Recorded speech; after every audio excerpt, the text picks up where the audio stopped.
Hi students, நான் வெற்றிகர் கண்ட்லேருந்து கல்யாணம் பேசுகிறேன். 12th சிபிஎஸ்சி மாணவர்களுக்கான ரிசல்ட் வந்து கடந்த 13ஆம் தேதி வெளியானது. ஸோ நிறைய மாணவர்கள் என்ன யோசிச்சுட்டு இருக்காங்கன்னா, 12th ஸ்டூடெண்ட்ஸ் அதாவது சிபிஎஸ்சி மாணவர்களால் டிஎன்ஏ கவுன்சிலிங்கில் போட்டி அதிகரிக்குமா இல்லை குறையுமா அப்படின்னு கேட்டுட்டு இருக்காங்க. ஸோ அதை பற்றி தான் நம்ம இந்த வீடியோவில் டீட்டெயிலாக பார்க்க போகிறோம். நம்ம சேனலுக்கு இப்போ தான் வந்திருக்கீங்கன்னா நம்ம சேனலை சப்ஸ்கிரைப் பண்ணுங்க ஸ்டூடெண்ட்ஸ்.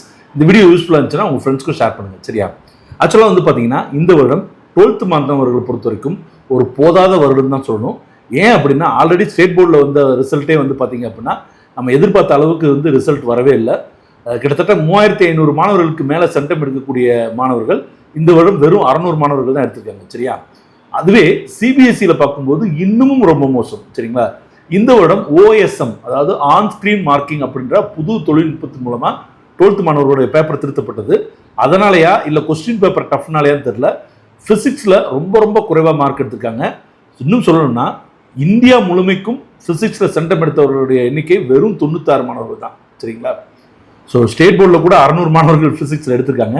பட் சிபிஎஸ்சி பொறுத்த வரைக்கும் இந்தியா முழுமைக்குமே வெறும் 96 மாணவர்கள் தான் சிபிஎஸ்சி ஃபிசிக்ஸில் வந்து சென்டம் எடுத்திருக்காங்க.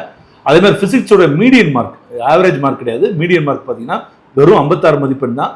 அதுவே மேத்ஸில் வந்து பார்த்தீங்கன்னா கிட்டத்தட்ட 58 மதிப்பெண்கள் வந்து மீடியன் மார்க்காக இருக்குது.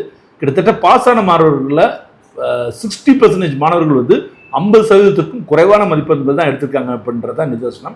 ஸோ ஆவரேஜ் கட் ஆஃப் பார்த்தீங்க அப்படின்னா 122.5 தான் இருக்குது, சரிங்களா ஸ்டூடெண்ட்ஸ்? ஸோ இதன் மூலமாக பார்க்கும்போது சிபிஎஸ்சி மாணவர்களுக்கும் கட் ஆஃப் குறையுது. ஸோ கண்டிப்பாக அவர்களால் வந்து போட்டி அதிகரிக்க போகிறது இந்த வருடம் கிடையாது, சரிங்களா ஸ்டூடெண்ட்ஸ்? அவருடைய கட் ஆஃப் மதிப்பெண் குறைவாக தான் இருக்குது. ஸோ இதனால் பாதிக்கப்பட போகிறது சிபிஎஸ்சி மாணவர்கள் தான், சரிங்களா ஸ்டூடெண்ட்ஸ்? ஸோ இதே மாதிரியான யூஸ்ஃபுல்லான கண்டென்ட் பார்க்குறதுக்கு அடுத்தடுத்த வீடியோவில் பார்க்கலாம். நன்றி, வணக்கம், பாய்.